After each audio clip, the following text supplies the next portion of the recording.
श्री पार्श्वनाथ जिनेन्द्राय नमः। ओम ह्रीं अरहं श्री आचार्य विद्यासागराय नमः।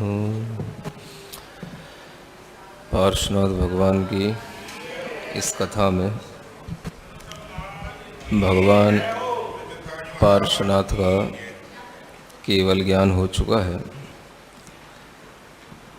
आत्मा से लगे हुए घातिया कर्मों के अलावा और भी कुछ कर्म होते हैं जो केवल ज्ञान होने से पहले जिन कर्म प्रकृतियों का नाश हो जाता है, और वो सब मिला करके कर्म 63 होते हैं।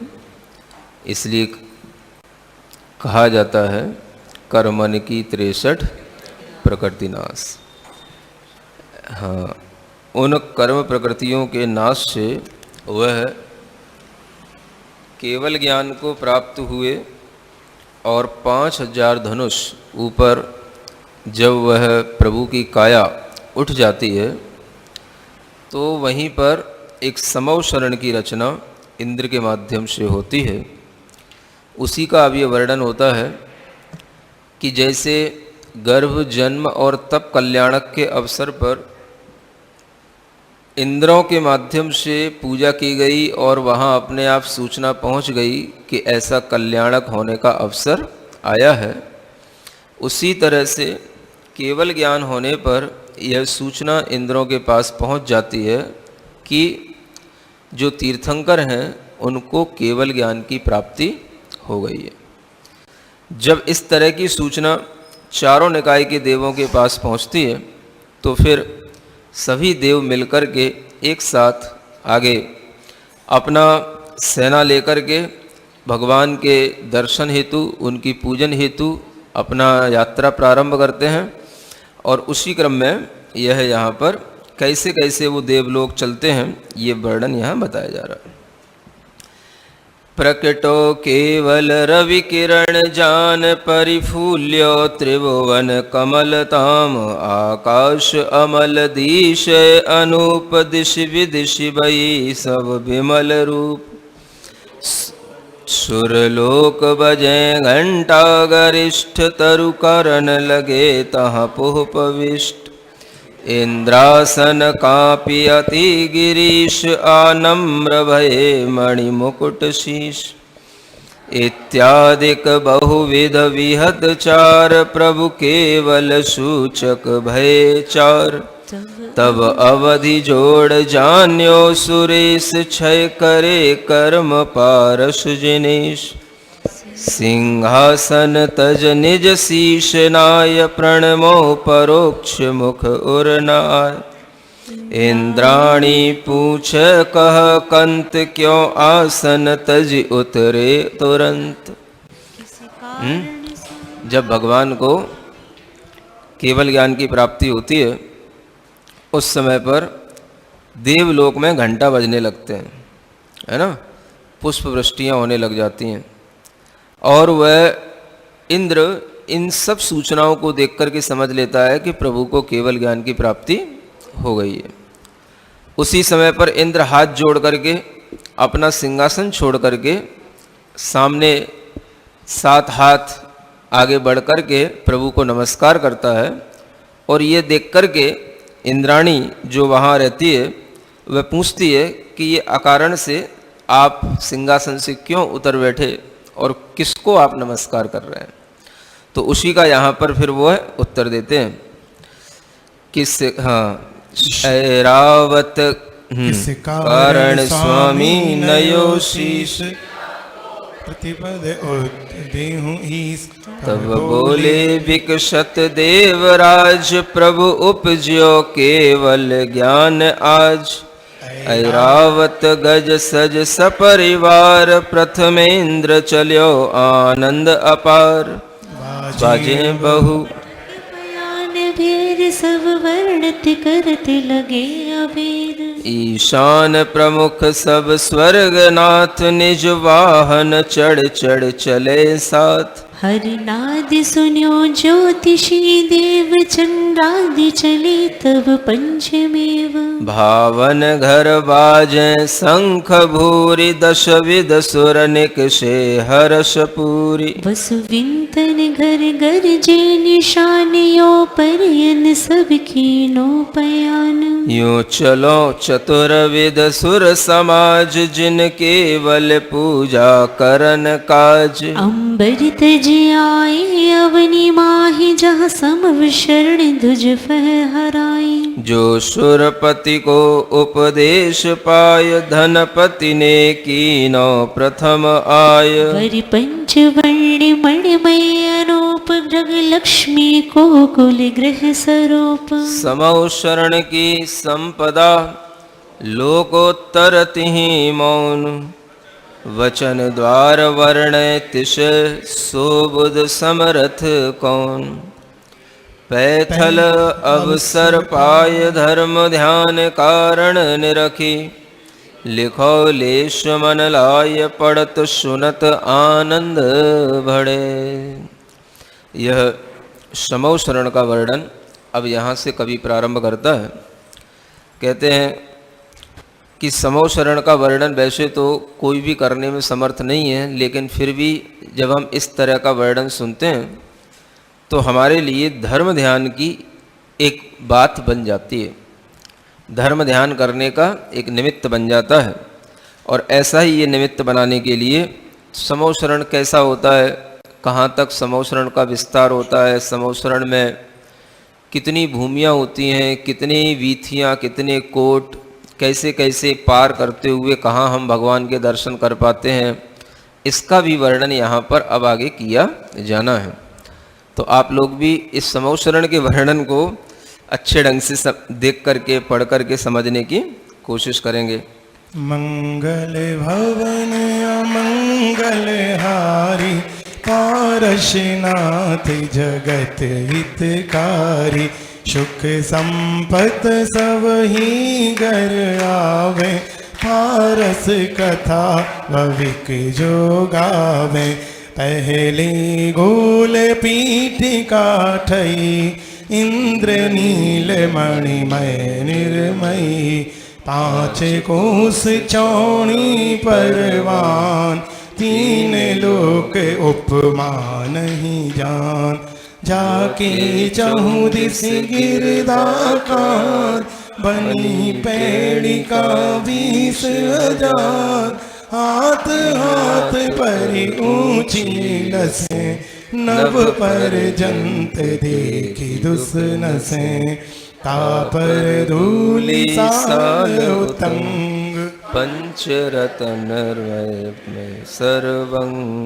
विविध वरण शोभल आकार, झलके इंद्रधनुष उनहार। कहीं श्याम कहीं कंचन रूप, कहीं विद्रोम कहीं हरित अनूप। समो शरण लक्ष्मी को एम, दीपे जड़ाओ कुंडल जेम।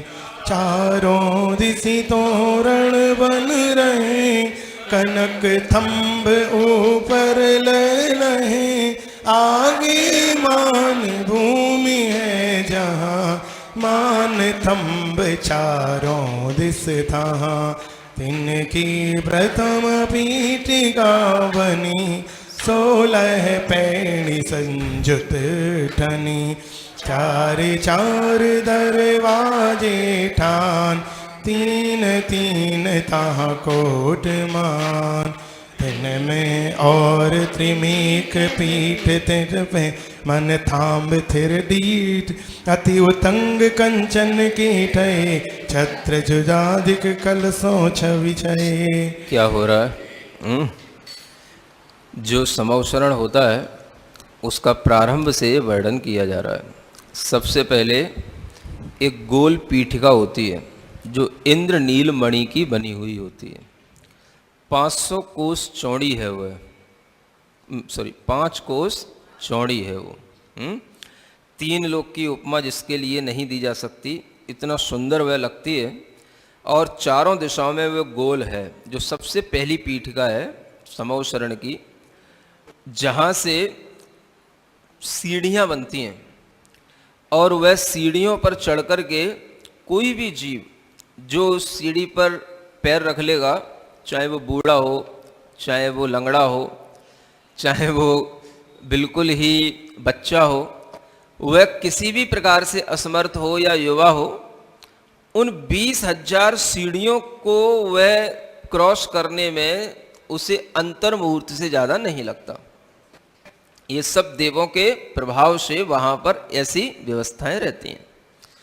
तो उस गोलाकार इंद्रनील मणि के बने हुए जो सबसे पहला एक मतलब आधार भूमि है जिसके ऊपर ये समोसरण बना है, चारों दिशाओं में 20-20 हजार सीढ़ियाँ होती हैं चारों दिशाओं में। और जब हम उन सीढ़ियों से पहुँचते हुए उस स्थान पर पहुँच जाते हैं जहाँ से अब हमें भीतर प्रवेश करना है, तो सबसे पहले वह जो भूमि होती है उसको कहते हैं धूलिशाल भूमि। क्या बोलते हैं? हाँ, वह धूलिशाल नाम का एक उत्तंग कोट टाइप का होता है, 5 रत्नों का बना हुआ है ना, जिसमें अलग अलग कलर के वलय के आकार के वह धूलिशाल कोट में वहाँ की छवि होती है। और कहीं पर वह काला, कहीं पर कंचन माने स्वर्ण रंग का, कहीं पर लाल रंग का, कहीं पर हरे रंग का, ऐसी वह समोसरण की लक्ष्मी वहाँ से प्रारंभ होती है। वहाँ से व्यक्ति अंदर जाने प्रवेश करने के लिए तैयार होता है। तो जब वह उस धूलिशाल नाम के कोट पर पहुँच जाता है, फिर उसके बाद में वो जब अंदर जाता है तो सबसे पहली एक भूमि आती है जिसका नाम है मान स्तंभ भूमि, है ना। जिस मान स्तंभ भूमि में चारों ओर चारों दिशाओं में मान स्तंभ बने हुए होते हैं। उनकी पीठिका का वर्णन यहाँ किया। उस पीठिका पर 16 पेड़ियाँ माने सीढ़ियाँ बनी हुई रहती हैं, 4-4 दरवाजे होते हैं, है ना। फिर उसके बाद में 3-3 महाकोट होते हैं, फिर उनमें 3 मेखलाएं होती हैं, उसके ऊपर वह मान स्तंभ होते हैं, और वह अति ऊंचे स्वर्ण के बने हुए वहाँ पर छत्र ध्वजा आदि की छवि से युक्त वह होते हैं। उन मान स्तंभ को देख करके जिन मानी लोगों के मद बढ़े हुए होते हैं, जिनका अहंकार बढ़ा चढ़ा होता है, वह सब उनका अहंकार वहाँ पर टूट जाता है। इसलिए उनको क्या कहा जाता है? मान स्तंभ। मान स्तंभ इसीलिए बनाए जाते हैं, है ना, कि जब कोई अहंकारी व्यक्ति इस तरह के मान स्तंभ का दर्शन करे तो उसके मान में, अहंकार में कमी आ जाए। अब ऐसा होता है कि नहीं होता? प्रैक्टिकली होता सा नहीं है, लेकिन समोसरण की भूमि में होगा। अब उसका भी कारण यह है कि जो भगवान समोसरण में अंदर बैठे हैं, उनके प्रभाव के कारण से वो मान स्तंभ की उन प्रतिमाओं में इतना प्रभाव आ जाता है कि उस प्रतिमाओं को जो भी देखेगा, जो भी मान स्तंभ का दर्शन करेगा, उसका मान गलित हो जाएगा। किसके प्रभाव से? भगवान के प्रभाव से। समझ आ रहा है ना। अब आप अपने जिनालय के आगे मान स्तंभ बनाते हो तो वह भगवान का जितना प्रभाव उस जिनालय का होगा, उसके हिसाब से मान स्तंभ पर प्रभाव पड़ेगा। समझ आ रहा है ना। तो यह जहां पर चैतन्य स्वरूप साक्षात भगवान बैठे हैं, वहां पर ऐसा अतिशय होता है। यही वजह थी जब इंद्रभूति गौतम, है ना, भगवान महावीर स्वामी के दर्शन करने के लिए गए थे, तो सबसे पहले इसी मान स्तंभ भूमि में पहुंचे थे, और इन्हीं मान स्तंभों को देख करके उन्हें सम्यक दर्शन प्रारंभ हो गया था। उनका मिथ्या ज्ञान छूट गया था और उनका अहंकार टूट गया था। ये वही मान स्तंभ भूमि है।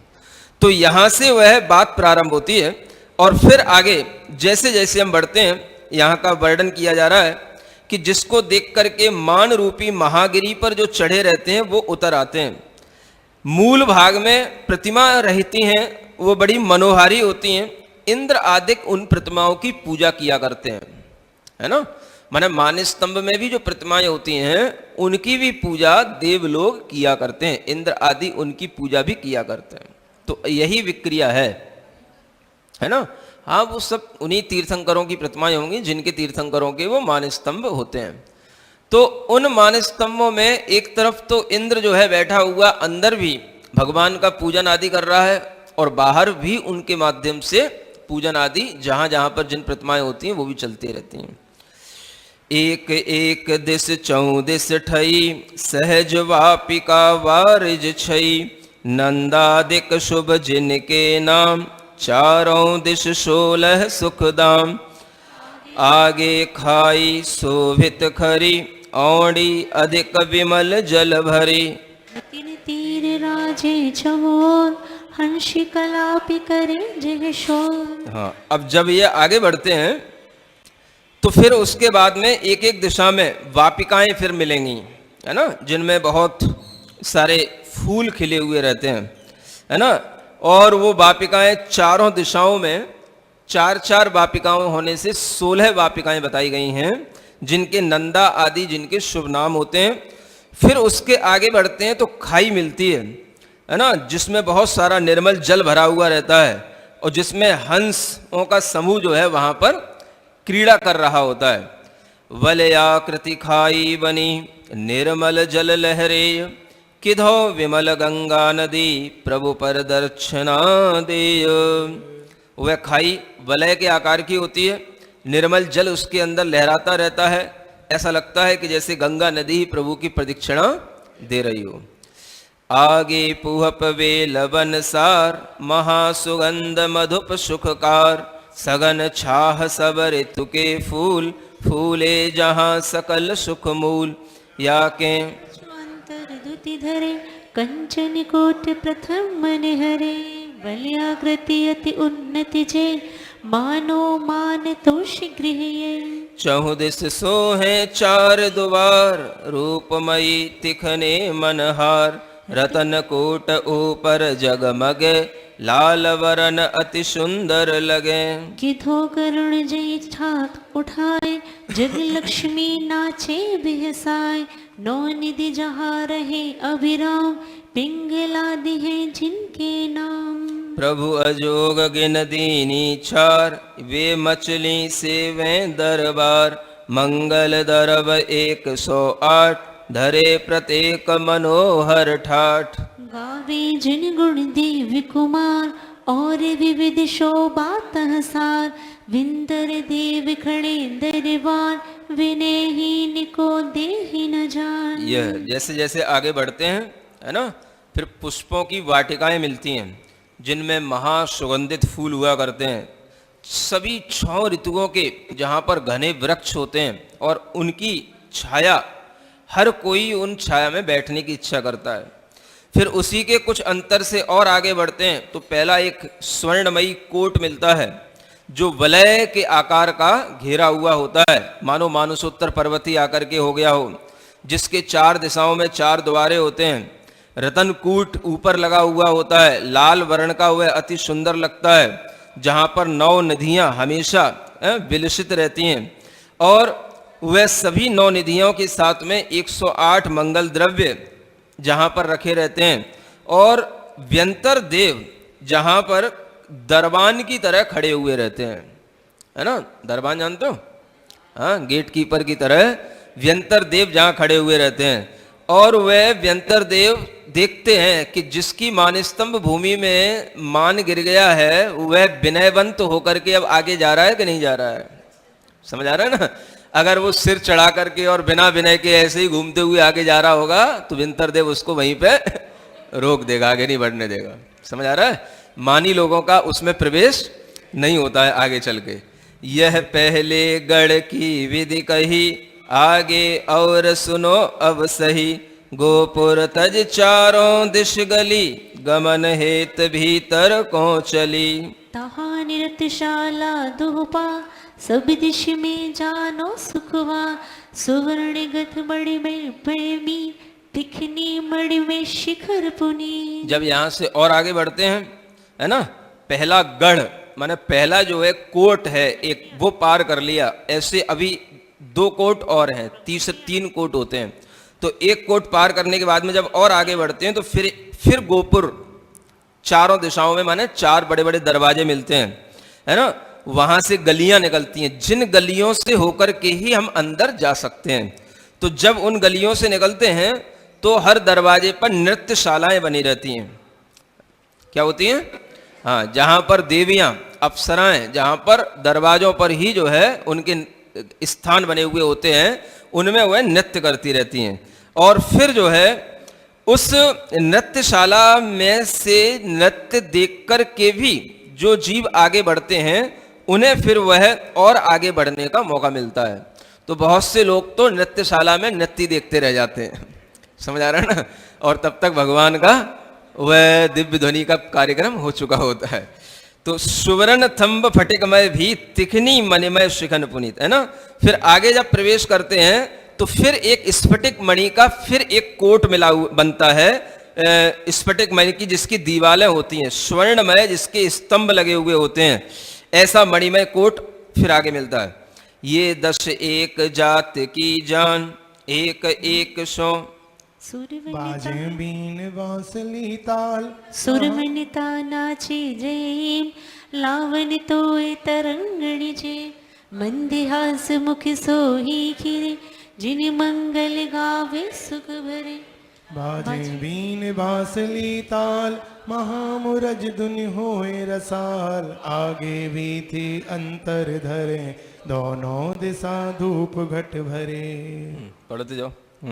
श्याम वरण यह जानी, धूप धुबानभ को चलियो, के दो पुण्य डर मानी, धोबा मिस पातक भजियो। मंगल भवन अमंगल हारी, पारस नाथ जगत हितकारी, सुख संपत सब ही घर आवे, पारस कथा भविक जो गावे। आगे 4 बाग चहु और, प्रथम अशोक नाम चित चोर, सप्त वर्ण चंपक सहकार, ये इनकी संज्ञा अविधार। जब आगे बढ़ते हैं, है ना, नृत्यशालाओं को देखते हुए, तो आगे बढ़ने पर सबसे पहले क्या मिलते हैं? फिर वहाँ पर बड़े बड़े ये सप्तवर्ण, अशोक, चंपक, सप्तपर्ण, सहकार माने आम्र इत्यादि की ये बड़े बड़े वृक्षों की एक भूमि मिलती है ना, जिसमें सब ऋतु के फल फूलन भरे, विरक्ष बेल सो सोहत खरे, वापी मंडल महल मनो, राजे जहाँ यथा विधि जो। चैत विरच चारों वन माहि, मध्य भाग सुंदर छवि छाय, जिन मुद्रा मंडित मन हरे, सुर नर नित्य पूजा विस्तरे। उन्हीं बागों के बीचों बीच में चैत्य वृक्ष भी होते हैं, है ना। चैत्य वृक्षों में वृक्ष के आकार के तो वो वृक्ष ही होंगे, लेकिन वृक्ष की शाखा पर जिनालय बने हुए होते हैं, उनको बोलते हैं चैत्य वृक्ष, है ना। जैसे कभी आपने सुना हो जम्बू वृक्ष, है ना, ये चैत्य वृक्ष कहलाता है, जिसके नाम पर इस द्वीप को जम्बू द्वीप कहा जाता है। तो वृक्ष होता है, वृक्ष की बड़ी बड़ी शाखाएं होती हैं, सभी पृथ्वी कायक होते हैं, और उस शाखाओं पर एक दिशा में एक बड़ा जिनालय होता है, और उस जिनालय में ये जिनबिंब होते हैं। तो उस तरह के समोसरण में भी होते हैं, उनको चैत्य वृक्ष बोलते हैं। बाग ओट वे की चहु ओर, 4 द्वार मंडित छवि जोर, अवैस वन विधि तै सही, गढ़ भर जंत गली जे रही, तिन में धुआ पाति बहराई, कंचन थंभ लगी लहराई, 10 प्रकार आकार समेत, तिनके भेद सुनो सुख हेत। माला वसन मोर अरविंद, हंस गरुण हरि वृषभ गयन, चक्र सहित 10 चिन्ह मनो, ध्वजा दुकूलन सोहें जो। देखो, ये समोसरण की भूमियों में ये 10 प्रकार की फिर ध्वजाओं वाली एक भूमि आ जाती है ना, जिसको ध्वज भूमि बोलते हैं। तो ये 10 प्रकार की ध्वजाएं होती हैं, सुन रहे हो, यही 10 प्रकार की ध्वजाएं होती हैं, जिन्हें आजकल जिनालय के ऊपर भी लगवाया जाता है। समझ में आ रहा है ना? ये ध्वजाएं हमने लिखा है ना, माला, हाँ क्या लिखा है, वाला बसन है ना, माला बसन माने कपड़ा होता है, मोर होता है, अरविंद कमल, हंस गरुड़, हरि माने सिंह, वृषभ बैल है ना, गजंद हाथी, ये सब चिन्हों वाले अलग अलग है ना, एक एक चिन्ह की ये 10 प्रकार की ध्वजाएं होती हैं। और ये ध्वजाओं की संख्या वहां पर बहुत ज्यादा होती है। देखो क्या लिखा है, ये 10 एक जात को जान, एक 108 प्रमाण, 10 से असा सब मिल जाए, एक दिशा में सब वर्ण। चारों 10 की ये सभी ध्वजाएं एक एक जो होती हैं वो 108 संख्या में एक एक जात की होती है, माने एक एक प्रकार की जो ध्वजाएं हैं है ना। जैसे हंस है तो हंस की एक ध्वजा नहीं होगी, 108 ध्वजाएं होंगी, ऐसा होता है ना, एक एक दिशा में, और सब दिशाओं की अलग अलग संख्या हो जाती है। चारों 10 की जोड़ सरीस, 4320, यह परमित जिन शासन माही, अति विचित्र शोभा अधिकाही, हौले ध्वजा पवन वस ए, जिन पूजन भवि आए जे, अंत खेद तिन को मन आन, करत गिदौ सत्कार विधान। मान थम्ब ध्वज भम्ब अनूप, चैत वृक्ष वेदी गण रूप, इत्यादिक ऊंचे एक सार, जिन तन तै 12 गुणधार। आगे रजत मही निर्माण, तुंग कोट अति धवल महान, किधो सहित प्रभु सुजस प्रकार, फेरी दे फिरो चौपास। ये मान, स्तंभ, ध्वजाएं, चैत्य वृक्ष है ना, उनकी वेदियां, ये सब जो है उस भूमि में सब कुछ हुआ करता है ना। और फिर उसके बाद में ये हम आगे बढ़ते हैं, यहाँ ये भी बताया गया है कि जो मानस्तंभ वगैरह होते हैं ये भगवान की ऊंचाई से 12 गुणे होते हैं है ना, ये भी एक माप रहती है। फिर आगे रजतमयी एक तुंग कोट मिलता है। कैसा? रजत माने होता है चांदी के समान, धवल सफेद रंग का। अब यह दूसरा कोट आता है। फिर इसके बाद इसमें 4 दरवाजे इसके भी होते हैं। रतनमयी इसकी अनुपम छवि है। नवनिधि मंगल दरब समाज, तोरण प्रमुख और सब साज, सभी प्रकार के तोरण द्वारे बने होंगे। नवनिधियाँ, मंगल, अष्टद्रव्य, ये सब जो शोभाएं होती हैं सब जगह एक समान होती हैं। प्रथम कोट वर्णन समजान, ठाड़े भवन देव दरवान, या सो लगी एब और अब गली, चारों तरफ एक सी चली। अब इस जब हम प्रथम कोट की तरह, यहाँ पर भी प्रथम कोट में कौन खड़े थे? व्यंतर खड़े थे दरबान की तरह। यहाँ पर भवनवासी देव मिलेंगे इस दूसरे कोट में, किसकी तरह? हाँ, डोर कीपर की तरह, है ना। अब यहाँ पर भी एक गलियां निकलती हैं और ये सब गलियां चारों दिशाओं से एक तरफी चलती चली जाती हैं। कल्प वृक्ष वन राजे तहाँ, 10 विधि कल्प तरोवर जहाँ, भूषण वसन लगे जिन डार, शोभा कहत न लहिए पार। मध्य भाग जिन बिंब समेत, सिद्धारथ तरवर छविदेत, चहुदिसि वेदी चहुदिसि द्वार, रचना और अनेक प्रकार। अल्ब यह आ जाती है उस जब दूसरे कोट में प्रवेश करते हैं तो उसके अंदर कल्प वृक्ष भूमि आती है, जिसमें तरह तरह के कल्प वृक्ष उसमें लगे हुए होते हैं। एक वेदी के बाहर भाग, आगे फटिक कोट लो लाग, अति विचित्र महलन की पात, जिन सिर रतन कूट बहुभात। जब हम उस कल्प वृक्ष भूमि से भी आगे बढ़ते हैं तो एक भूमि आती है जिसमें महल ही महल बने हुए होते हैं। समझ आ रहा? भवन, भवन ही भवन बने हुए होते हैं। और ये कहाँ तक बने मिलेंगे? आगे का जो तीसरा कोट आने वाला है स्फटिक मणि का, तहाँ तक जो है ये इसी तरह के भवन बने हुए मिलेंगे। चंद्रकांति मणि भासुर भीत, सुवर्णमय तह थम्ब पुनीत, सुर नर नाग रमय जिनमाय, किन्नर गण बहु केलि कराय। चंद्रकांत मणियों की जहाँ पर सुंदर दीवालें होती हैं, है ना, स्वर्णमय जहाँ पर स्तंभ बने हुए होते हैं, और अनेक तरह के नाग नरेंद्र आदि जो देव हैं, किन्नर गण हैं, ये सब वहां पर क्रीड़ा कर रहे होते हैं।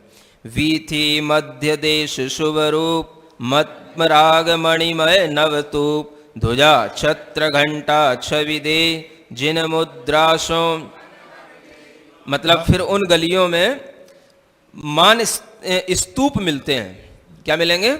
महलों के बाद उन गलियों से होकर के जब गुजरेंगे तो 9 स्तूप होते हैं, और उन स्तूपों में भी ध्वजाएं छत्र घंटा ये सब लगे हुए रहते हैं। उसमें भी जिनेंद्र भगवान की प्रतिमाएं होती हैं, और उन जिन मुद्राओं से भी वह सब भव्य जीवों के मन को मोहित कर लेते हैं। आगे तृतीय कोट वन एम फटिकमयी निर्मल नवजेम अति उतंग सौवलयाकार लाल वरण मणि निर्मित द्वार। अब ये तीसरा कोट आ गया है ना। ये तीसरा कोट है जो स्फटिक मणि का बना हुआ होता है, लाल वर्ण के जिसके मणियों से निर्मित द्वार हैं।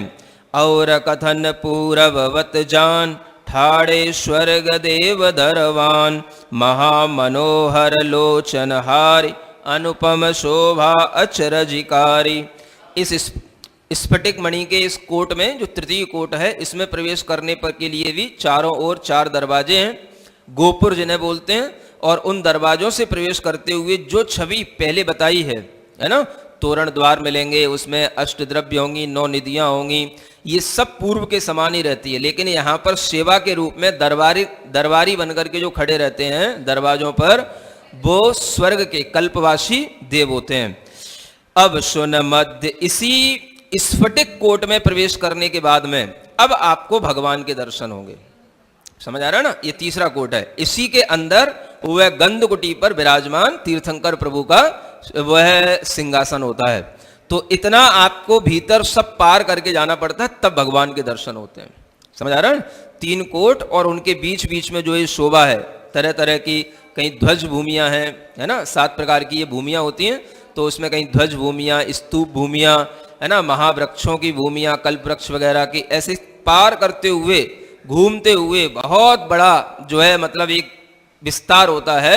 और वो सब विस्तार को क्रॉस करते हुए आप जब स्फटिक कोट के अंदर जाओगे तो वहां पर बीचों बीच में ये 12 सभाएं बनी हुई होंगी, और बीचों बीच में तीर्थंकर भगवान आपको बैठे हुए मिलेंगे। ठीक है ना। तो यहां वही कह रहे हैं, अब सुन मध्य भूमि की कथा फटिक कोट भीतर विधि जथा गढ़ सो प्रथम पीठ लग लगी फटिक भीत 16 जगमगी तिन पै रतन थंब छवि दे प्रभा जाल सो तम हरिले तिन ही पै श्री मंडप छयो फटिकमयी नव में निर्मयो। यह जब उस श्री मंडप भूमि में प्रवेश करते हैं तो पहली जो पीठ है वो भी स्फटिक की दीवालों से बनी हुई है ना, जगमगाती रहती है रत्नों से। और फिर उस पीठ पर ही जो है श्री मंडप ये नाम का यह मंडप होता है, जिसमें कि स्फटिक मणि का ही बना हुआ होता है, और वो ऐसा लगता है जैसे आकाश में अधर में रखा हुआ हो, है ना। अब उसी की यहाँ पर चर्चा की जा रही है, जिस पर श्री जी विराजमान होते हैं। या श्री मंडप माई निराबाद त्यों जग बसे भीर होत तहनाई त्रिभुवन पति अतिशय अतुल। भीतन बीच गली जे रही 12 सभा तहाँ जिन कहीं बैठे मुनि अपक्षर अजिया ज्योतियवान असुर सुरतिया। भवन विंतर ज्योतिषि देव कल्प निवासी नर पशु एव तिन में प्रथम पीठिका ठई अनुपम वेणु रजमणिमयी। ये 12 सभाओं के नाम बता दिए हैं। समझ आ रहा है। 12 प्रकार की है ना सभाएं। जैसे आप लोग कभी देखते हो क्या बोलते हैं वो गोल मेज कॉन्फ्रेंस होती है ना, है ना, तो बीचों बीच में मतलब उसमें तो सब लोग ऐसे बैठे रहते हैं, बीचों बीच में तो खाने पीने की सामग्री रखी रहती है, उससे क्या तुलना करना। लेकिन ऐसा समझो कि वो गोल की तरह सभाएं बनी हुई, स्टेडियम की तरह, है ना। हाँ, गोलाई में बीचों बीच में तो भगवान बैठे हुए मिलेंगे, और गोलाई में सब देवलोक, मनुष्य लोग, पशुओं की सभाएं बनी हुई हैं। तो 12 सभाएं किस किस की होती हैं वो यहाँ बताई हैं। मुनि की सभा, है ना, फिर उनके पास अप्सराओं की सभा, आर्यिकाओं की सभा, ज्योतिष वान व्यंतर देव, है ना, और असुर कुमार देव उनकी स्त्रियों की, भवनवासी देवों की, व्यंतर ज्योतिषी देवों की, कल्पवासिनी देवों की, मनुष्यों की और पशुओं की, ऐसी ये 12 प्रकार की सभाएं होती हैं, है ना। अब उन सभाओं के बीचों बीच में जो पीठिका बनी है, जहां पर ये भगवान को बैठना होता है, उसका वर्णन यहां से प्रारंभ होता है। तिन में प्रथम पीठिका ठई, अनुपम वेणु रजमणिमयी, आभाजा 16 पेड़ साल चौपास, महादिशि 4 तिनकी यह पथ 16, मंगल दर जहाँ सब धरे, शिक्ष देव सेवक तहाँ धरे।